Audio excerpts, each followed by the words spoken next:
देखिए, कम से कम भारतीय स्त्रियों को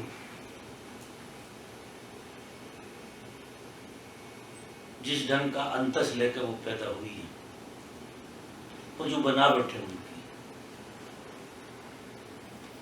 उस बनावट के हिसाब से निश्चित ही प्रेम का मार्ग है। आप आश्चर्य करेंगे,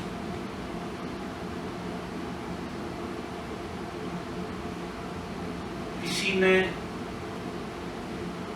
उस विषय में कभी बात नहीं की होगी, शायद जरूरी नहीं समझी होगी,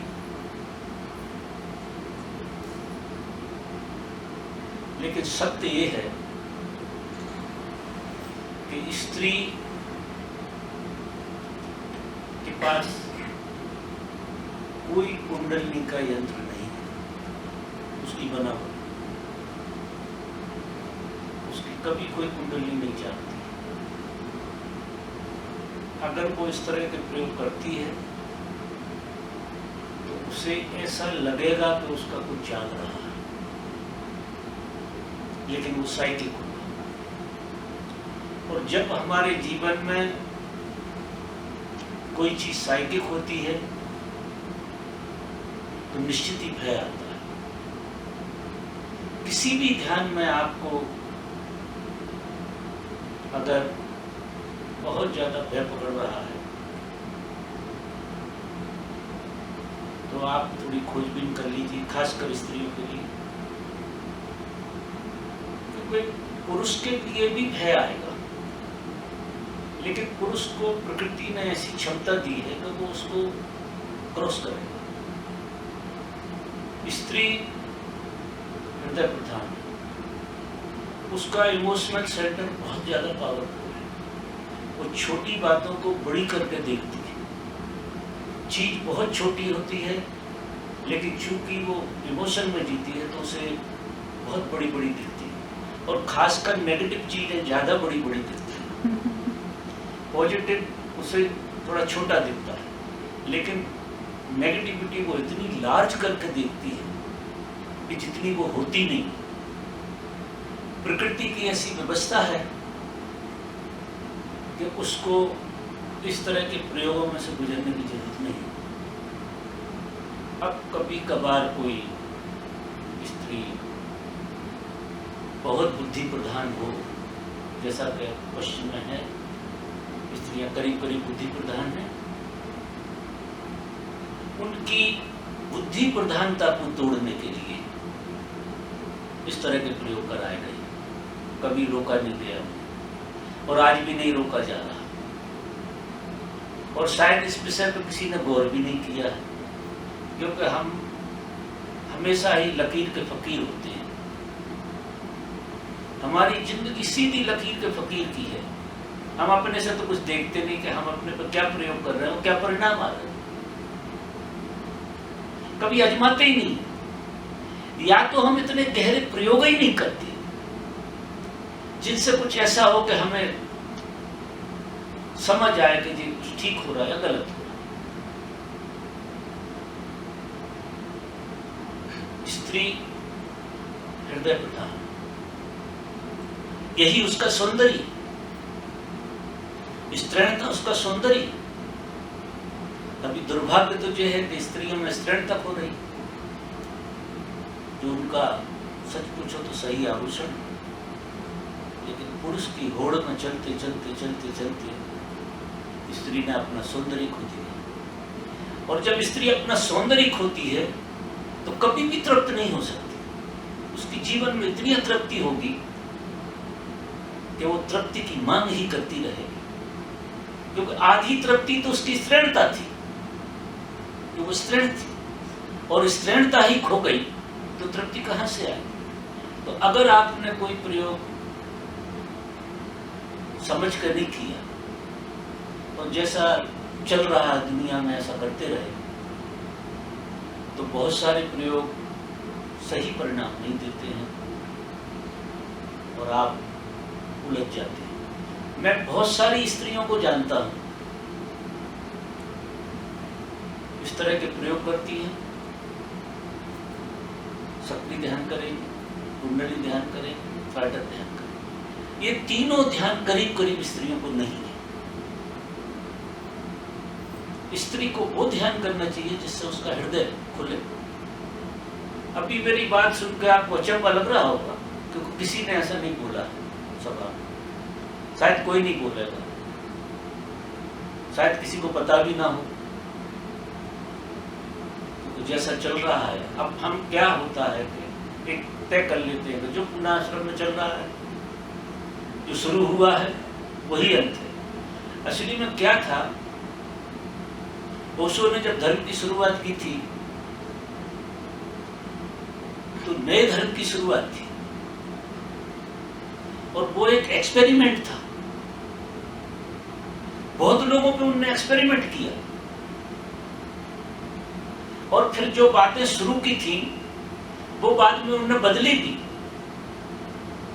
लेकिन क्या हुआ कि बदलने वाली बात किसी की समझ में आई नहीं, फिर वो तो चुपचाप हो गए और ये सारा खेल चलता रहा। ये जो बात मैं कह रहा हूं, बहुत सारी बातें ओशो ने हिंदी लेक्चर में नहीं कही, कुछ बातें ऐसी हैं जो अंग्रेजी के लेक्चरों में आई हैं। तंत्र सूत्र के 5वें अध्याय में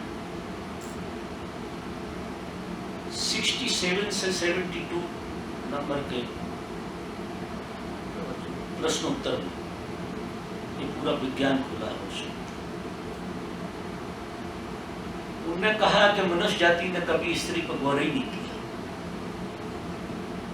किसी ने प्रश्न पूछा है कि प्रभु, क्या स्त्री और पुरुष के लिए समान विधियां हो सकती हैं? तो भगवान ने कहा बिल्कुल नहीं। जो स्त्री की बनावट है वो बिल्कुल भिन्न है, और जो पुरुष की बनावट है वो बिल्कुल भिन्न है, और दोनों के सोचने का ढंग भिन्न है। स्त्री चूंकि भाव प्रधान है तो उसकी सोच भाव वाली होती है। अगर बुद्धि वाली वो सोचती है तो वो उसकी विकृति है। कामकाज की दुनिया में बुद्धि का उपयोग करना एक अलग बात है, लेकिन जीवन की दुनिया में बुद्धि का स्त्री को उपयोग करे तो फिर स्त्री को एक कलह पैदा होगी, क्योंकि वो अपने से ही लड़ रही है, स्वयं से लड़ाई शुरू हो गई। तो ओशो ने कहा है, बड़ी गहरी बात कही है, किसी ने गौर नहीं किया, देखा नहीं, कभी इतने गहरे से लोगों को प्रयोग नहीं कराया हो। मुझसे आके स्त्रियां कहती हैं, ओशो कहते हैं कि भगवान हमारी कुंडली जाग रही है और कुछ घुस रहा है नाड़ी में, कुछ ऐसा हो रहा है, कुछ प्रकाश घट रहे हैं, कुछ ऐसा हो रहा है। और भगवान कहते हैं कि मुझे हंसी आती थी ये बात उनकी सुन, कि जो अस्तित्व में चीज नहीं है वो कैसे घट सकती है?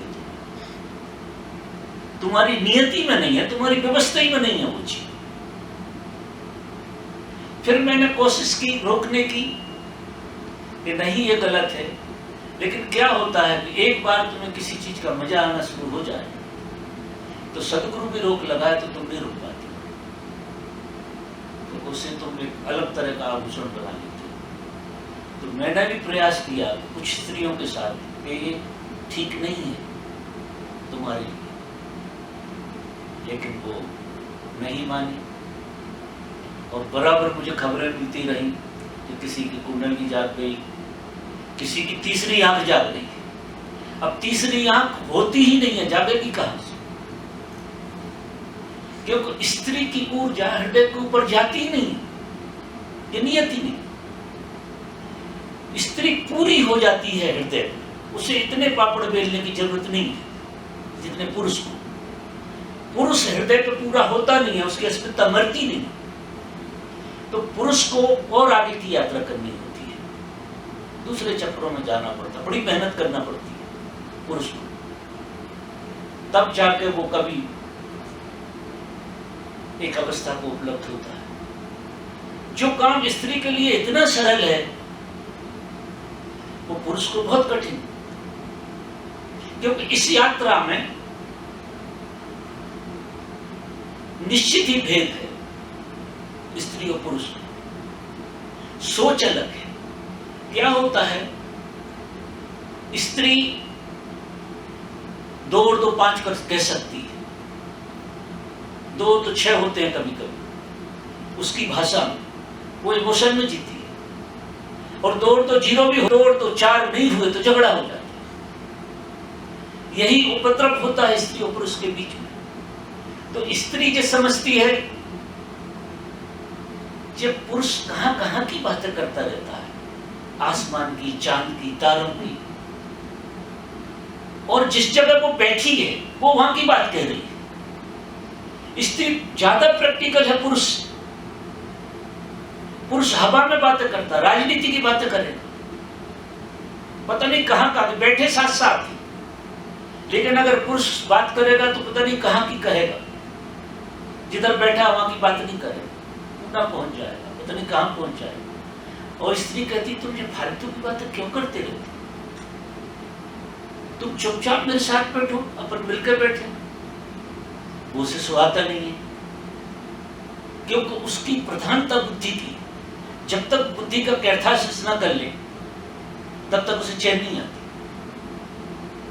तो ये तुमने प्रश्न पूछा, बड़ा अच्छा प्रश्न है। इसमें बुनियादी भेद है स्त्री और पुरुष की यात्रा। फिर वो शो कहते हैं कि स्त्री को हमेशा ही इग्नोर किया गया है, हमेशा इग्नोर किया गया। उसके लिए जैसे महापुरुषों ने कुछ दिया ही नहीं, उसको हमेशा दासी की तरह समझा गया, उसे कुछ दिया नहीं। जे मनुष्य जाति ने स्त्री का बहुत अपमान किया है। कभी शिव ने पार्वती के साथ स्त्रियों को विधियां दी थी, जो विज्ञान भैरव तंत्र में है, जो सब स्त्रियों के काम की है। ओशो कहते हैं कि कुछ विधियां, अभी समय आ गया है कि कुछ विधियां स्त्रियों को निजी होना चाहिए, क्योंकि स्त्री हमेशा मातृत्व को जीती है, और उसके मातृत्व में उसका परमात्मा, उसका मातृत्व है स्त्री का। उसका परमात्मा कोई दूर किनारे पर नहीं बैठा हुआ है। जब वो मातृत्व में पक जाती है तो पूर्ण हो जाती है। इसीलिए जाने अनजाने ओशो ने सबको नाम मां का दिया था। जब भी किसी का नाम दिया था उन्होंने, तो संबोधन मां का था। और वो बड़ी अद्भुत बात थी जब उन्होंने ये संबोधन दिया था, यानी उन्होंने तुम्हें इशारे में कहा था कि तुम तुम्हारे मातृत्व को जगाओ, जितना हो सके उतने मातृत्व को जगाओ। और स्त्री कोई और खेल में पड़ गई, शायद समझ नहीं पाई, और ये सारा खेल उलझता चला गया। लेकिन वो सो जानते हैं कि कितने दिन आप ये प्रयोग करोगे, छूटेंगे, इसलिए उन्हें थोड़ा रोका भी नहीं। अभी मेरे पास स्त्रियां आती हैं, उन्हें सब तरह के प्रयोग किए हैं, इतनी थक गई, किसी का सर दुखता है, किसी की कुछ दुखता है, किसी का कुछ दुखता है, ऊर्जा कहीं कहीं के गलत केंद्रों में चली गई है और जीवन सहज नहीं हो पा रहा। तो हमने उन सबको जमीन पर लाना शुरू किया और सारे प्रयोग बंद कराए और कुछ और प्रयोगों की बात की जो उसने कहे, और वो ये है कि मातृत्व को कैसे पैदा करें। अब इसमें मातृत्व को पैदा करने में आपके पास जो प्रकृति दत्त कुछ है, वो है आपके स्तन। आपके जो स्तन है वो परमात्मा की बहुत बड़ी देन है। अगर स्त्री कुछ दे सकती है तो स्तन में से दे सकती है, क्योंकि उसका स्तन का केंद्र जो है वो एक्टिव है, बहुत एक्टिव है। शुरू से ही जो बच्चा होता है वो दूध देती है, जो उसकी बनावट है। अब ओशो कहते हैं कि अगर बच्चा नहीं होगा तो फिर वो कहते हैं कि ना हो, लेकिन बिना बच्चे के भी तो मां हो सकती है। तो सारी विधि उनने लौटाई और उनने कहा कि स्त्री को पूरा ध्यान अपने स्तनों में लगाना चाहिए, पूरा ध्यान। अगर वो 7 दिन ध्यान लगाएगी तो उसे ऐसा लगेगा उसके स्तनों में दूध भर गया, उसके स्तन दूध से भर गए, उस ऊर्जा से भरेंगे और ऐसी अद्भुत ऊर्जा से भरेंगे कि उसके भराव के कारण वो हृदय केंद्र को छू लेंगे। जब उसके स्तन भरेंगे ऊर्जा से तो निश्चित ही स्तन हृदय के बड़े करीब और उसके अंदर मातृत्व का जन्म होगा और वो अपने को बिना मां बने मां अनुभव करेगी। और जब तक स्त्री अपने को मां अनुभव नहीं कर ले तब तक वासना से मुक्त नहीं हो सकती, कोई उपाय नहीं। जब उसके अंदर मातृत्व जगता है तो उसको क्या होता है, सारे पुरुष बच्चे दिखने लगते, किसी पुरुष की तरफ उसकी वासना नहीं दौड़ेगी। मां की बेटे के साथ वासना नहीं दौड़ सकती है, कहीं भी दौड़े बेटे के साथ तो नहीं दौड़े। और उसके सभी बेटे हो जाते हैं जब वो मातृत्व को उपलब्ध होती है, तो एक पूर्णता होती है उसकी, और उस पूर्णता में उसके अंदर भक्ति का जन्म होता है, सेवा का जन्म होता है, आनंद का जन्म होता है, मस्ती का जन्म होता है। जैसे जैसे वो पूर्ण होती रहती है सब सद्गुण उसमें आने लगते हैं। उसमें एक सेवा भाव, प्रेम भाव, उसकी वाणी बदल जाएगी, उसका चलने का ढंग बदल जाएगा, उसकी दृष्टि बदल जाएगी, सब कुछ बदल जाएगा। एक विधि उन्होंने एक कही कि सबसे सरलतम विधियों में से, अब ये मैं मनगढ़ंत कह रहा हूं ऐसा नहीं, बहुत मैं जो भी कहता हूं बहुत प्रमाणिक ढंग से कहता हूं, इसके एक्सपीरियंस को देख कर कहता हूं। और निश्चित ही मेरी बात लोग नहीं मानेंगे क्योंकि लोगों ने सुना ही नहीं है जी जो मैं कह रहा हूं। आपने कभी नहीं सुना होगा जी, किसी ने नहीं सुना होगा। और हम तो लगे हैं धुआंधार सक्रिय भी करेंगे और ये ध्यान भी करेंगे और वो ध्यान भी करेंगे, और नतीजे में क्या होगा, आप अपनी ऊर्जा को इधर उधर किसी गलत सेंटर में डेवलप कर लेंगे, क्योंकि जो केंद्र आपका खुलना नहीं है वो खुलेगा कहां से, उसके अंदर ऊर्जा जाएगी। तो स्त्री, तुम्हारा बहुत सही प्रश्न है, शायद आपके प्रश्न से और लोगों की भी समझ जग जाए। स्त्री को कुछ अलग ढंग से जीना पड़ेगा और मातृत्व उसकी शुरुआत है, और मातृत्व का भाव जैसे जैसे उसमें बढ़ेगा उसमें पहली बात तो स्त्रीणता आएगी, और वो अपनी ही स्त्रीणता से इतनी तृप्त होगी,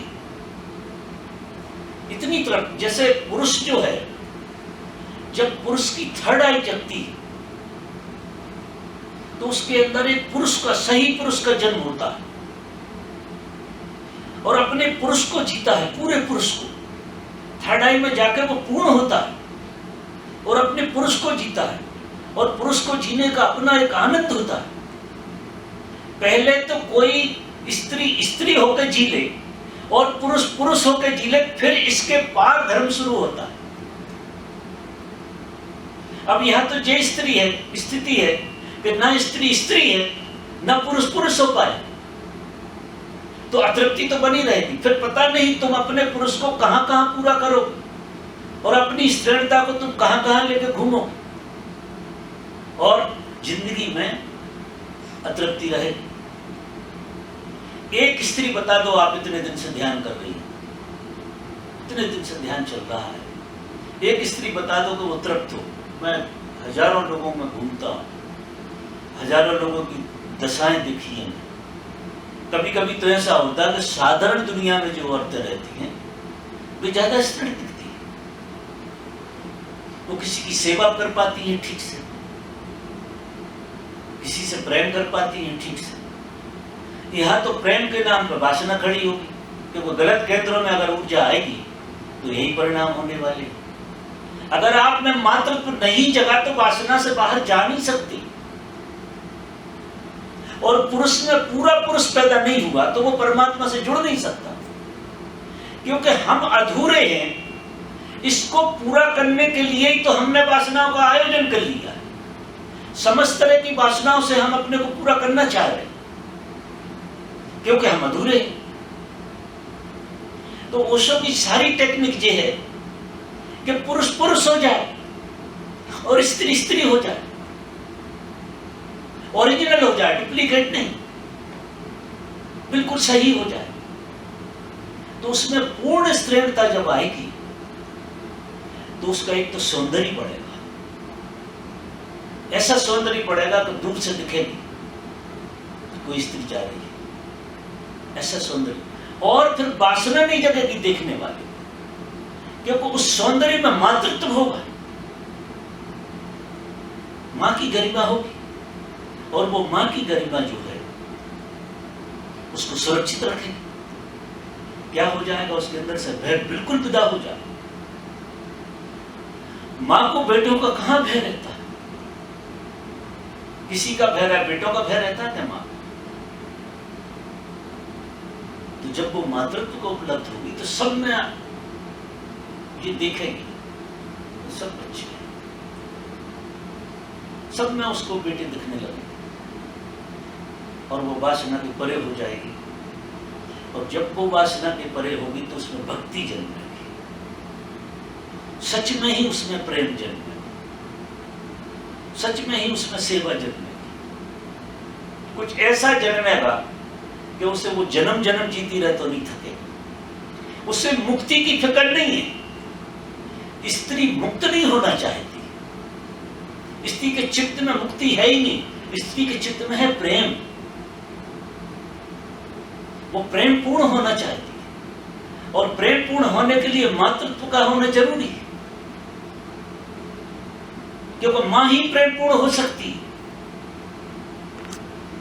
जैसे ही मातृत्व जगेगा प्रेम हटेगा। निखालिस प्रेम जिसे कहते हैं वो मां से पैदा होता है।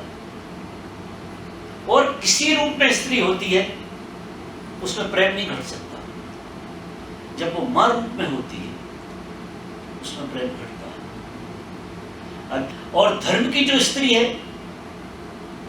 अगर वो मां नहीं बन पाई तो जगत मां बने, जगत जननी हो जाए।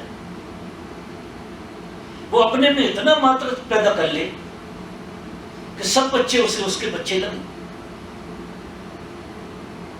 तब जाके उसमें स्त्रीणता का जन्म होगा।